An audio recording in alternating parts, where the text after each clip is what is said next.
ಲೋಕಸಭಾ ಚುನಾವಣೆಗೆ ಕೆಲವೇ ದಿನಗಳು ಬಾಕಿ ಉಳಿದಿದ್ದು ಹುರಿಯಾಳುಗಳು ಬಿರುಸಿನ ಪ್ರಚಾರ ನಡೆಸುತ್ತಿದ್ದಾರೆ. ಹೊನ್ನಾಳಿ ವಿಧಾನಸಭಾ ಕ್ಷೇತ್ರ ವ್ಯಾಪ್ತಿಯಲ್ಲಿ ಗಾಯತ್ರಿ ಸಿದ್ದೇಶ್ವರ್ ಅಬ್ಬರದ ಪ್ರಚಾರ ನಡೆಸಿದರೆ ಅಭ್ಯರ್ಥಿಗೆ ಮಾಜಿ ಸಚಿವ ಎಂಪಿ ರೇಣುಕಾಚಾರ್ಯ ಸಾಥ್ ನೀಡುವ ಮೂಲಕ ಮತಬೇಟೆ ನಡೆಸಿದರು. ಹಾಗಿದ್ರೆ ಹೇಗಿತ್ತು ಮತಬೇಟೆ ಅಂತೀರಾ? ಇಲ್ಲಿದೆ ನೋಡಿ.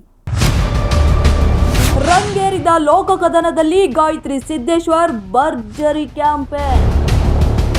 ಗಾಯತ್ರಿ ಸಿದ್ದೇಶ್ವರ್ಗೆ ಸಾಥ್ ನೀಡಿ ಮತಯಾಚನೆ ನಡೆಸಿದ ರೇಣುಕಾಚಾರ್ಯ.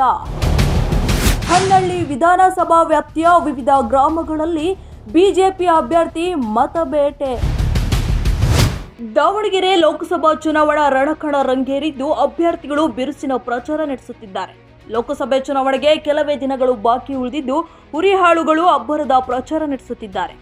ಬಿಜೆಪಿ ಅಭ್ಯರ್ಥಿ ಗಾಯತ್ರಿ ಸಿದ್ದೇಶ್ವರ್ ಹೊನ್ನಳ್ಳಿ ವಿಧಾನಸಭಾ ವ್ಯಾಪ್ತಿಯ ಮುಕ್ತೇನಹಳ್ಳಿ, ಬನ್ನಿಕೋಡ್, ಕುಂಬಳೂರು, ಕುಂದೂರು, ಹೆಕ್ಕನಹಳ್ಳಿ, ತರಗನಹಳ್ಳಿ, ಬೆನಕನಹಳ್ಳಿ ಸೇರಿದಂತೆ ವಿವಿಧ ಗ್ರಾಮಗಳಿಗೆ ಭೇಟಿ ನೀಡಿ ಬಹಿರಂಗ ಸಭೆ ನಡೆಸುವ ಮೂಲಕ ಮತಯಾಚನೆ ನಡೆಸಿದರು. ಕೇಂದ್ರ ಸರ್ಕಾರದ ಸಾಧನೆ ಹಾಗೂ ಸಂಸದ ಜಿಎಂ ಸಿದ್ದೇಶ್ವರ್ ಸಾಧನೆಗಳನ್ನು ಜನರಿಗೆ ತಿಳಿಸಿದ ಅವರು, ಕಾಂಗ್ರೆಸ್ ಸರ್ಕಾರ ಅಧಿಕಾರಕ್ಕೆ ಬಂದಾಗಲೆಲ್ಲ ಬರಗಾಲ ಎದುರಾಗಲಿದೆ. ಹಾಗಾಗಿ ಕೇಂದ್ರದಲ್ಲಿ 3ನೇ ಬಾರಿಗೆ ನರೇಂದ್ರ ಮೋದಿಜಿಯವರನ್ನ ಪ್ರಧಾನಮಂತ್ರಿಯನ್ನಾಗಿ ಮಾಡಲು ನನ್ನನ್ನು ಗೆಲ್ಲಿಸಿ ಎಂದು ಮನವಿ ಮಾಡಿದರು.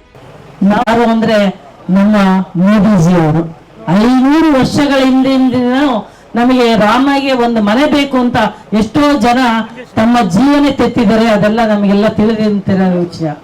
ಅದಕ್ಕಾಗಿ ಆ ರಾಮನ ಮನೆ ಕಟ್ಕೊಟ್ಟು ನಮ್ಮ ರಾಜ್ಯನ ರಾಮ ರಾಜ್ಯ ಮಾಡ್ಲಿ ಅನ್ನಲಿಕ್ಕೆ ನಾವು ಮೋದಿಜಿ ಅವರಿಗೆ ನಮ್ಮ ಮತವನ್ನು ಕೊಟ್ಟು ಅವರನ್ನ ಮತ್ತೊಮ್ಮೆ 5 ವರ್ಷ ಅವರಿಗೆ ಆಳ್ವಿಕೆಯನ್ನು ಕೊಡ್ಬೇಕಾಗುತ್ತೆ. ಅದೆಲ್ಲ ನಮ್ಮೆಲ್ಲರ ಕರ್ತವ್ಯ ಆಗುತ್ತೆ ಅಂತೇಳಿ ಹೇಳಲಿಕ್ಕೆ ಇಚ್ಛೆ ಪಡ್ತೀನಿ ಬಂಧುಗಳೇ. ಗಾಯತ್ರಿ ಸಿದ್ದೇಶ್ವರ್ಗೆ ಸಾಥ್ ನೀಡಿದ ಮಾಜಿ ಸಚಿವ ಎಂಪಿ ರೇಣುಕಾಚಾರ್ಯ ಅವರ ಪರವಾಗಿ ಮತಯಾಚನೆ ನಡೆಸಿದರು.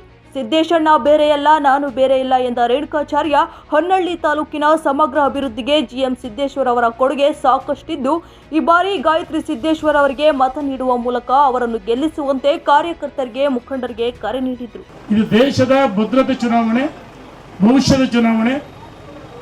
ನರೇಂದ್ರ ಮೋದಿಯವರು 3ನೇ ಬಾರಿಗೆ ಮಾಡಬೇಕಂದ್ರೆ ಪ್ರಧಾನಮಂತ್ರಿಗಳು ನಾವೆಲ್ಲ ಸಂಕಲ್ಪವನ್ನು ಒಟ್ಟಾಗಿ ಸೇರಿದ್ದೀವಿ.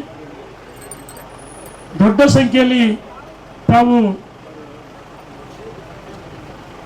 ದಾವಣಗೆರೆ ಬರಬೇಕು. ವಿಧಾನಸಭೆ ಚುನಾವಣೆ ಬೇರೆ ಬೇರೆ ಕಾರಣಕ್ಕೆ ಹಿನ್ನಡೆ ಆಯಿತು. ಅದ್ರ ಬಗ್ಗೆ ನಾನು ಮಾತಾಡೋದೇ ಇಲ್ಲ. 1 ವರ್ಷ ಅದು ಚುನಾವಣೆ ಮುಗಿದ್ರು ಹಳ್ಳಿಗುಳಿ ಬಂದಿದ್ದಾನೆ. ಸೋತರು ಬಂದಿದ್ದೀನಿ, ಗೆದ್ದಲು ಬಂದೀನಿ.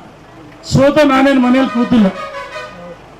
ಹಾಗಾಗಿ ಸಿದ್ದೇಶಣ್ಣ ನಾವೆಲ್ಲ ಒಂದೇ ಗಾಯತ್ರಿನವರ ಚುನಾವಣೆ ಎಲ್ಲ ಇದು ನಮ್ಮೆಲ್ಲರ ಚುನಾವಣೆ ಅಂತ ಸಂಕಲ್ಪ ಮಾಡಿ ಹೆಚ್ಚಿನ ಮತಗಳನ್ನು ಕೊಡಿಸ್ಬೇಕಂತೇಳಿ ನಮ್ಮೆಲ್ಲರಿಗೂ ವಿನಂತಿ ಮಾಡಿ ನನ್ನ ಮಾತು ಮುಗಿಸಿ ಧನ್ಯವಾದಗಳು. ಲೋಕಕದನಕ್ಕೆ ಕೆಲವೇ ದಿನಗಳು ಬಾಕಿ ಉಳಿದಿದ್ದು ಗಾಯತ್ರಿ ಸಿದ್ದೇಶ್ವರ್ ಕ್ಷೇತ್ರಾದ್ಯಂತ ಫುಲ್ ಆಕ್ಟಿವ್ ಆಗಿ ಓಡಾಡುವ ಮೂಲಕ ಮತಯಾಚನೆ ನಡೆಸುವ ಮೂಲಕ ಗೆಲ್ಲುವ ವಿಶ್ವಾಸದಲ್ಲಿದ್ದಾರೆ. ಕ್ಯಾಮರಾ ಪರ್ಸನ್ ಅಣ್ಣೇಶ್ ಜೊತೆ ಸ್ಪಂದನ ಪ್ರಕಾಶ್, ಒನ್ ಕನ್ನಡ ನ್ಯೂಸ್, ದಾವಣಗೆರೆ.